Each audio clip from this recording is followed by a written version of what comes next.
Bonsoir à toutes, bonsoir à tous, bienvenue à CSP Time, saison 3, épisode 4, l'émission du service des sports du Populaire du Centre pour passer en revue toute l'actualité du Limoges CSP. Pour m'accompagner dans ce quatrième quart-temps, les spécialistes basket du Populaire du Centre, Mathieu Marot et Kevin Cao. Messieurs, bonsoir. Bonsoir. Et donc de ce quatrième quart-temps, il est temps de parler du 107e Classico qui aura lieu donc demain entre Limoges et Pau-Orthez. Réception de l'ennemi palois à 16h au Palais des Sports de Beaublanc. Alors Mathieu, tout ce qu'on peut dire tout de suite, c'est, tu l'avais évoqué dans le débat, c'est qu'il y a un fort enjeu pour ce match. Oui, il y a un très fort enjeu. On aurait espéré que ce soit entre deux équipes du haut de tableau. Malheureusement, ce n'est pas le cas. Le CSP, comme Pau-Orthez, réalise un début de saison en deçà de leurs ambitions. Ils sont tous les deux à 2 victoires pour 5 défaites. Chose un peu amusante, c'est qu'ils ont tous les deux battu la même équipe en championnat, les deux mêmes équipes en championnat, Le Portel et Chalon-Reims. Des références. Des références, donc ça situe un peu le niveau de ce classico. Mais oui, il n'en reste pas moins qu'il a un très très fort enjeu parce que le perdant va se retrouver à deux victoires pour 6 défaites et ce sera déjà très compliqué. On peut s'attendre à ce qu'il joue le maintien clairement. Donc Kevin, deux équipes qui vont pas forcément très bien en Jeep Elite, mais qui ont profité de la semaine passée là pour se remettre un petit peu, redresser la barre en Coupe d'Europe notamment. Elles ont eu la bonne idée exactement de gagner en Coupe d'Europe. Et surtout, le CSP a livré l'un de ses matchs les plus aboutis cette semaine. C'était très intéressant.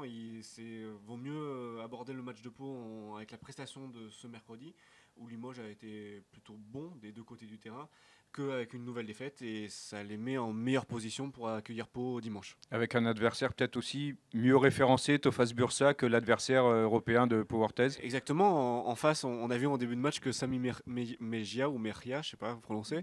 Fait Dominique, hein, toi. Ouais, non, qui était l'un des meilleurs joueurs du championnat de France, il était passé par chez nous, a fait beaucoup de mal au Limoges CSP, mais je cite que lui, mais il y a d'autres références dans cette équipe et c'est bien d'avoir pris ce match face à une équipe qui est quand même référencée. Mathieu, il y a un joueur à Pau-Orthez qu'il va peut-être falloir surveiller comme le lait sur le feu, c'est Nicolas De Jong là, qui sort d'une performance majuscule, là, notamment en Coupe d'Europe, 31 points, je crois que c'est ça. Il a mis 31 points à Burgos qui est quand même pas n'importe qui fait un bon début de saison en Liga ACB. Pau-Orthez était largement mené à la pause, je crois qu'il y avait 14 points ou quelque chose comme ça, et ils ont gagné, notamment grâce à un bon Nicolas De Jong qui marque beaucoup de points. C'est un profil de pivot intérieur scoreur qui est capable de s'écarter. C'est compliqué à défendre sur un joueur comme ça. Parce qu'il est très grand. Il est très grand, c'est ce que j'allais dire. Il est très grand et capable de s'écarter et de shooter à 3 points. Donc il va falloir que le CSP, Alfred Yulbe, s'adapte, trouve, je pense, un intérieur mobile, peut-être un Conklin, mais qui va être en déficit de taille forcément dessous, mais qui sera capable d'aller au loin pour pas laisser shooter De Jong. À voir comment le CSP s'adapte à ce joueur. Il faudra aussi surveiller la dernière recrue, Justin Detmond, très très gros CV qui a rejoint Pau-Orthez. Maintenant il a 34 ans, Justin Detmond. Ses dernières expériences n'ont pas été concluantes. Il est passé par le Liban, mais c'est un énorme CV. Il a joué en NBA, il a joué en Euroleague. Donc moi, personnellement, je suis très curieux de voir ce que va donner Justin Detmond lors de ce Classico. Bon, on va voir ça. J'en reviens à De Jong pour l'arrêter. Donc Mathieu l'a dit, Conklin peut-être un déficit de taille, donc il va peut-être falloir se rabattre sur les deux autres pivots qui restent. À Toumandian, au niveau de la taille, il y a ce qu'il faut, et Jerry Boutsielé. Alors on en pense quoi de notre Jerry là tout de suite? Tu viens de citer Atoumane qui n'a pas joué cette semaine en Coupe d'Europe. C'est un choix assumé de Alfred Yulbe. Et tu viens de citer Jerry Boutsielé qui a fait une sortie mercredi, quelques minutes après le match, sur un post Instagram qu'il a vite effacé. Il disait en gros, si tu veux pas de moi, laisse-moi partir à mon coach. Bon, même si on efface, c'est vu quand même. Oui, hein, et très commenté. Ça a tourné sur Twitter. On l'a dit en début de semaine. Le CSP a besoin d'un très bon Jerry Boutsielé pour espérer mieux que jouer le maintien ou le bas de tableau. Aujourd'hui, Jerry Boutsielé, je crois que ça va pas très bien sur le terrain et en dehors du terrain.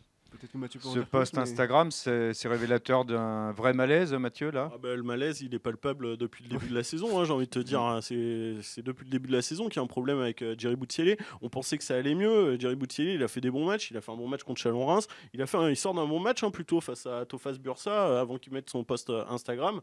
Même s'il a joué que 16 minutes, visiblement, c'est pas assez à son goût. Mais oui, aujourd'hui, ça sert à rien de se cacher. Je pense qu'il y a un vrai problème, Jerry Boutsielé.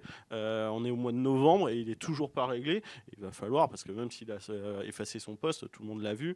Je sais pas quel accueil il va y avoir ce week-end, mais aujourd'hui, il y a un vrai problème que vont rapidement devoir solutionner Crawford Palmer et Alfred Yulbe, parce que tu peux pas faire la saison comme ça. Au-delà de ça, pour rebondir sur ce que tu dis, il tire quand même il y a ses sorties sur les réseaux sociaux, mais il tire la gueule quand même depuis le début de la saison. Et on en parlait ensemble. Quand tu as un coéquipier comme ça qui est pas bien, je pense que ça impacte inévitablement ton équipe. Quoi. Alors, est-ce que mentalement, ces joueurs sont prêts à jouer ce Classico Est-ce qu'ils sont bien on sait que les Français, eux, ils savent ce que ça représente, même si ni Evernizzi ni Nicolas Lang n'ont jamais joué pour Limoges. Mais pour les autres... Ouais, je pense qu'ils vont vite comprendre ce que c'est qu'un Classico, hein, parce que les Ultra Green, ils ont prévu de fêter les 90 ans du CSP avec un tifo apparemment jamais vu dans le basket français. Je pense que Beaublanc est annoncé archi-comble pour ce match-là. Ça va changer par rapport à Bursa. Je pense que les joueurs, même les Américains, ils vont vite comprendre que c'est un match particulier. Je pense que ça va sentir un peu le souffle et ils vont forcément devoir se mettre au niveau. En plus, il y a une urgence déjà en championnat d'un point de vue comptable. Donc au-delà de l'enjeu pur du Classico, de l'adversaire et tout ça, il faut déjà gagner pour remonter un peu au classement. Donc je pense que si t'es pas concerné pour ce match-là, franchement, il faut arrêter le basket. Hein. À la fin du match d'Ostofas, Yube a dit bon, on a des vrais problèmes à l'extérieur, on n'arrive pas à stopper les trous d'air dont on a parlé en début de semaine. Mais à Beaublanc, on peut compter sur notre public. On a un fort pourcentage de victoires. Je sais plus le pourcentage exact de victoires, mais t'es à 66% en Coupe d'Europe et sur la scène française, 75% oui. Si tu comptes le match de Coupe de France remporté face à Pau, t'es à 3 sur 4. Et en gros, il dit dès qu'on a un temps faible, on peut s'appuyer sur le public. Oui, il faudra l'espérer. Il faudra déjà éviter un temps faible, mais il faudra l'espérer demain. Ouais. Pour finir, messieurs, un petit pronostic. Kevin? Moi, j'avais dit en repartant de Gravelines que quoi qu'il arrive, le CSP gagnerait dimanche. Parce que tu peux pas décemment te laisser marcher sur les pieds dans le contexte actuel par Pau. Moi, un plus 5, je vois un match serré, moi, mais je les vois gagner. Mathieu? Je suis plutôt d'accord avec Kevin, avec les stats de Kevin. Un petit plus 7 pour Limoges CSP. Et toi alors, Jean-Christophe? On va plus 6, hein. Plus 7, plus 5, plus 6 forcément. Oh yeah. Voilà, donc moi je tape au milieu et nous verrons ça donc pour ce match, ce 107e Classico qui aura lieu donc demain à partir de 16h au Palais des Sports de Beaublanc. Merci de nous avoir suivis dans ce CSP Time. Retrouvez-nous sur le site internet lepopulaire.fr, sur nos pages Facebook. Rendez-vous dans une semaine pour notre podcast Beaublanc Basket Club et dans 15 jours pour un nouveau numéro de CSP Time. Salut!